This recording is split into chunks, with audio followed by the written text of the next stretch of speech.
Your final 6-2 Pens on top of the Lightning. Penguins cash on the money line at plus 230, and the over, yeah, that hit.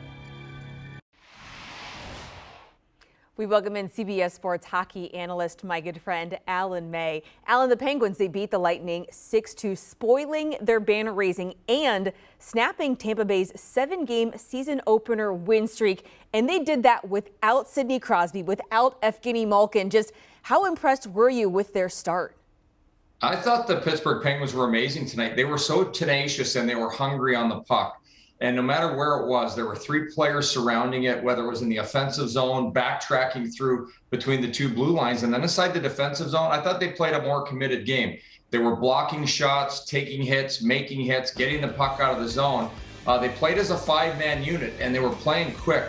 But everyone was on the same page tonight. And it's so hard to do when you're losing, 2 of the best players in hockey. I still have Sidney Crosby is the best all-around center in hockey, the work ethic, the commitment. He's not there. I thought Jeff Carter was phenomenal tonight. And this first pickoff to create the first goal, picks off Vasilevsky, throws it in the slot. Derek Smiones gets a goal. So I just thought, Danton Heinen gets a goal. But I just thought the commitment to get to the puck first tonight on a team that was raising their banner in front of fans. They win 2 in a row. It's the first time they raised it in front of their fans. I thought Tampa was stuck in mud, and their 3 energy players from last year, Blake Coleman, Yanni Gourde, Barclay Goodrow, they're all on other franchises right now, and they're no longer there. So that's a big hole to fill in the Tampa roster, and that was really the difference maker 2 years ago when they won their first cup, was having those 3 players. And for Pittsburgh, that was no easy task, as you mentioned it, taking on the reigning Stanley Cup champions. And for the second straight year, they got to raise the banner on opening night. And Alan, I know you've seen it. It is such a special night, raising a banner in the rafters. What did you think of this ceremony? Well, they're always spectacular, and it's just so great that they actually get to do it in front of people. And it's just everything about, the difference in the 2 Stanley Cups that they won. They win one in an empty building, and then they win this one in a crowded house. It's just an incredible fan base.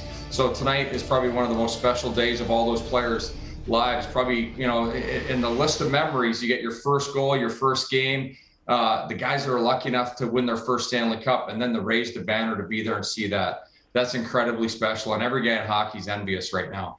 We got to think, too, maybe the emotions were running high. I mean, Tampa maybe already feeling pressure, but tonight really only game 1. It is a very long season. You talked about how, I don't want to say sluggish, but the Lightning not clicking like we're used to. Do you think they have a chance for a three-peat? I think it's going to be too tough. There's too many players missing. You took their whole energy line out, the 3 guys I mentioned earlier. Then you lose Schenn, you lose David Savard, 2 guys that filled in on defense, but you take a lot of that personality out of the dressing room as well. They took on-ice personality away, they took off-ice, and those are tough holes, very tough holes to fill. So when you think of them, and like Tyler Johnson's with the Chicago Blackhawks now, he's another high-energy player that was a puck possessor. All 4 of those forwards were hungry in the puck. I think it's going to be way too tough for them right now. You get battered and bruised. I know that they got through this season last year with Kucherov not playing all year, and he should be here all year, not just for the playoffs to make that spectacular run. But I just think it's too tough in the salary cap era. They had to let those players go because of the dollar amounts they commanded, and because the salary cap, they couldn't lift it up to $100 million. So I just think it's going to be next to impossible for them to get there. They're still a phenomenal team, but there's a big hole right now in the third line. Kind of the silver lining for every other team at this time of year. You always think your team can win the Stanley Cup come the season opener. Alan May, we appreciate the insight and looking forward to hearing from you all season. Thank you, my friend. Want a sports network that delivers everything that matters about the game? The highlights, the picks, the instant analysis. No yelling, no fake debates, no politics. Hit the subscribe button and never miss a moment.